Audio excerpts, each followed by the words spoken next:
نمشي للباركينغ ما كنعرفش نخرجها.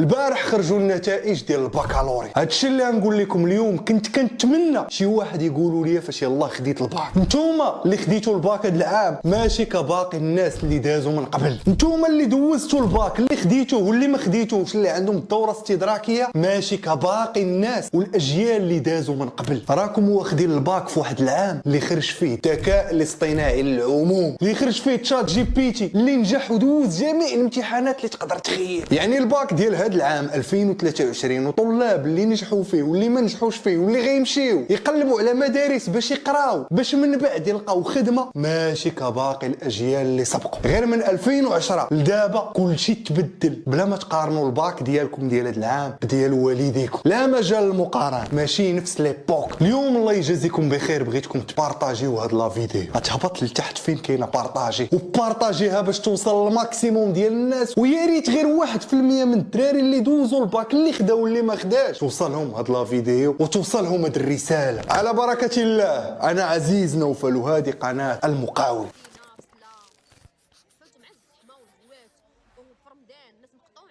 البارحه الاخوان كاين فيكم اللي نجح مبروك عليه، وكاين فيكم اللي عنده الدوره استدراكيه الله يعاونه، وكاين فيكم اللي سقط ماشي مشكل والله يصبر. وانا عارف دابا هنايا كل شيء كيسول نفس السؤال، اشنو غادي ندير؟ اين توجيه غادي نتبع؟ كاين اللي غيمشي يدير التكوين، كاين اللي غيمشي يدير مدرسه نيفو باك، كاين اللي غيمشي يدير مدرسه واعره باش يعيق على ولاد عمو، كاين اللي غيمشي على برا، كاين اللي غياخذ بورس، كاين اللي غيمشي يدير لافاك الى اخره. وبزاف منكم كيطرحوا واحد الاسئله كيقول انا شنو كيعجبني، انا لاش مخلوق، انا لاش مديور. غادي نعاونك تجاوب على هاد الاسئله في الاخر ديال لا فيديو وغتشكرني. دابا كاينين جوج انواع ديال البنات وديال الاولاد اللي دوزوا البحر، جوج ديال الانواع، وخاصك تعرف راسك اين نوع في هاد الجوج. وهذا الشيء هو اللي ما كيشرحو حتى شي واحد، واللي كنت كنقول يا ريت شي واحد يشرحو ليا. كاين اللي باغي يدير كارير وعنده واحد الميول لواحد المهنه معينه كتعجبو من الصغر وهو باغي يديرها، باه كان كيديرها، عائلته كاملين كيديروه، باغي يولي بيلوت، باغي يولي انجينيور، باغي يولي طبيب الى اخره. هذا النوع الاول غادي نسميوها الفئه المجبره. علاش مجبره وباش مجبره؟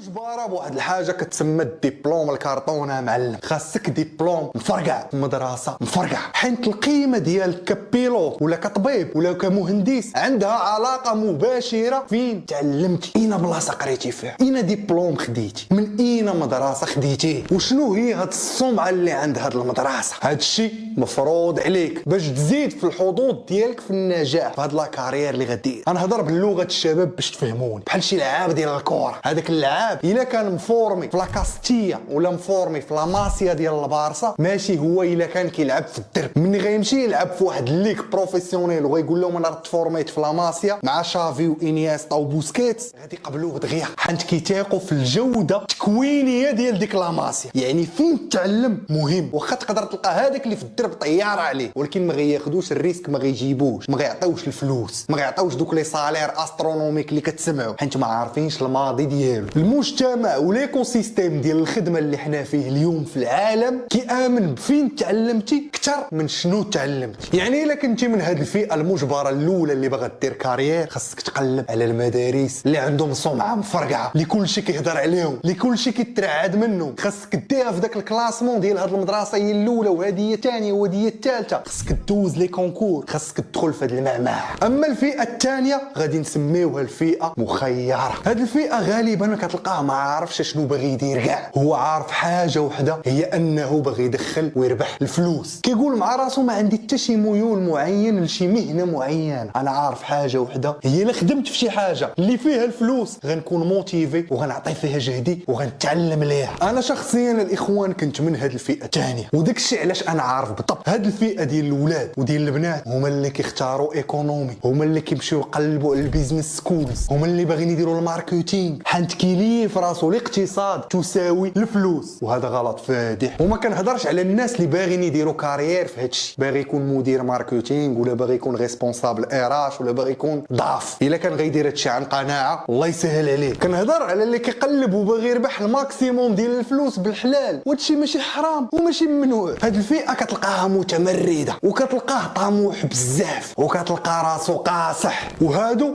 العكس تماما ديال الفئه الاولى المجبر. ما عندهم ما يديروا بالكلاسمون ديال المدارس الكبار، ما عندهم ما يديروا بلي كونكور ديال ما عرفت شناهو، وما عندهم ما يديروا بالسمعه ديال المدرسه اللي غيمشيو ليها، وما يقلبوش على مدارس غاليين بزاف باش يخلصوهم، حيت اصلا داكشي اللي غتعلم في ديك المدرسه هو جزئي، والدبلوم ما عندوش شي قيمه كبيره في المسار ديالك كاونتربرونور مقاول ولا كانفوبرونور ولا كسولو برونور الى اخره. واخا خويا عزيز، دونك حنا ما نقراوش ما نمشيوش للمدارس بلاش ديبلوم. هنايا الخوت عاوتاني كاينين جوج فئات وسط هاد الفئه الثانيه. كاين اللي عنده ضغط عائلي ومفروض عليه انه يمشي لشي يونيفرسيتي ولا يمشي لافاك، الله يسهل عليه، ولكن في نفس الوقت غيتطلب منه مجهود كثر، خاصو يقلب ويقرا على مهاره اللي كتدخل الفلوس، هاي بايد سكيل، بحال الديفلوبمون ويب، بحال الانترنت ماركتينغ، بحال الديزاين الى اخره. واللي ما عندوش يمشي يتعلم مباشره هاد المهاره من عند شخص دار داكشي اللي انت باغي دير. هذا هو الكيورد الاخوه. الا بغيتي تطيح الوزن وجا عندك واحد الكوتش غليظ واوبيز، اوتوماتيكيا غادي تهرب. انا شخصيا مشيت ندير عمليه على عيني باش نقاد الشوف ديالي، فاش مشيت عند الطبيب لقيتو داير مضادر وانا نهرب، يعني شي حاجه تما. وهذا الشيء اللي كيفقدوا لي زيكول البيزنس، وهذا الشيء اللي كيفقدوا المدارس اللي باغيين يعلموا هذا النوع الثاني المتمرد البشر. واحد باغي يدير فلوس خصو يعلموا واحد اخر اللي داير فلوس. وكنعاود ناكد لكم على هذه القضيه، راه ماشي عيب، ماشي حرام وماشي ممنوع. والاغلبيه ديال الاساتذه اللي كيقراو في لي زيكول البيزنس هادشي ديال ايكونومي ماركتينغ اراش فينانس كتلقاه حتى هو غير حافظ وقاري وكيعرض عليه. وفاقد الشيء لا يعطيه. عرفوا من عند شكون غادي تاخذوا المعلومه. هذه القضيه محوريه. كاين ثلاثه الانواع ديال الاساتذه ولا ديال لي مينطور. الفئه الاولى واللي كثيره بزاف كاين اللي غير قاري وسامع وكيقول لك داكشي اللي قرا واللي سمع. وكاين الفئه الثانيه اللي طالعه عليها شويه، اللي كتلقاه تعاشر مع شي شخص دار داكشي، شاف داكشي وتعلم منه كيقول لك شنو الاخر دار. وكاين الفئه الثالثه واللي هي اللي خاصكم تقلبوا عليها، هو شي شخص دار داكشي اللي كيقري. وهذه الفئه الثانيه كتحتاج جوج ديال المهارات. الاولى البيع، السيلز، لا فونت، تعلم طرق البيع، والثانيه هي الماركتينغ. الا عندك هاد الجوج غادي تنجح في هذا المسار. وهذه الفئه الثانيه ما كيهمش بشحال جبتي الباك ولا واش اصلا عندك الباك، ولكن فيها تضحيه اكثر وفيها ريسك كبر، تقدر تجي على الدص. الا ما كانتش عندك مع المخاطره والريسك انسى معلم. والنصيحه اللي انا نعطيكم اخوتي واخواتاتي اللي خداو الباك هذا العام اللي خارج فيه الذكاء الاصطناعي، هي قلبوا على مهن اللي غادي يبقاو، واللي ما غيجيش الذكاء الاصطناعي حيدهم. سهله ماهله،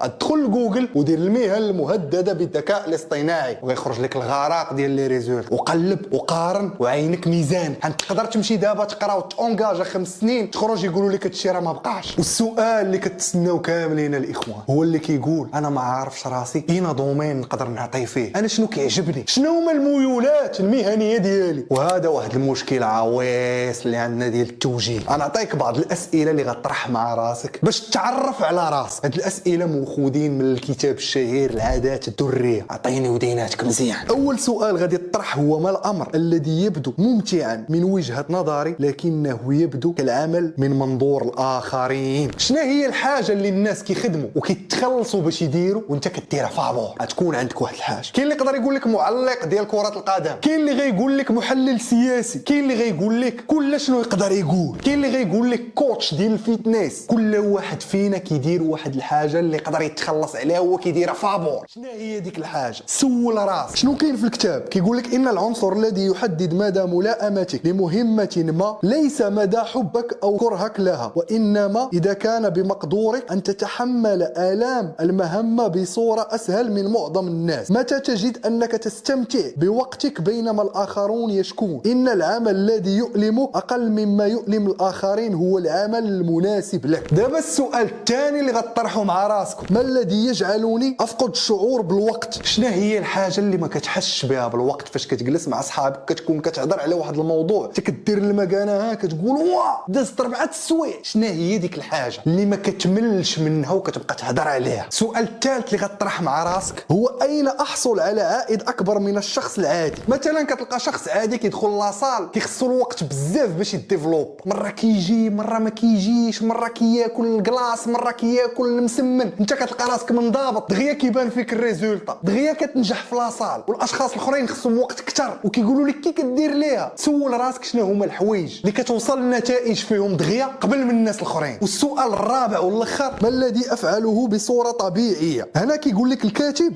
تجاهل ما تعلمته، تجاهل ما أخبرك به المجتمع، تجاهل ما يتوقعه الآخرون منك، انظر داخلك واسأل نفسك ما الذي أفعله بصورة طبيعية؟ متى أشعر بأنني حي؟ متى شعرت بأن هذه هي ذاتي الحقيقية؟ هذا سؤال الإخوان ديب خصك تسولوا مع راسك وما تقولوش مع راسكم هادشي تخربيق. أنا بغيت غير 1% من هاد مئات الآلاف اللي غيشوفوا هاد لا فيديو يطبقوا هادشي اللي قلت. كنتمنى لكم خير خوتي خواتاتي، نتوما المستقبل ديال هاد البلاد، نتوما المستقبل ديال الامه. خدموا على راسكم، خدموا على مستقبلكم وغيجيب الله التيسير، والله ما كيضيع حتى شي واحد. الا فقتي كل صباح ومشيتي ترينيتي وكليتي مزيان فواحد المده زمنيه غادي تبان النتيجه. الا فقتي كل صباح وعيطتي لزبناء وبديتي كتبيع وكتقلب وكتخرج غادي يجيب لك الله الرزق، والله ما كيضيع حتى شي واحد. خلوها مزيان في راسكم. نتمنى نكون فتكم، نتمنى هذا الميساج يوصل، نتمنى هذا لا فيديو تبارطاجا.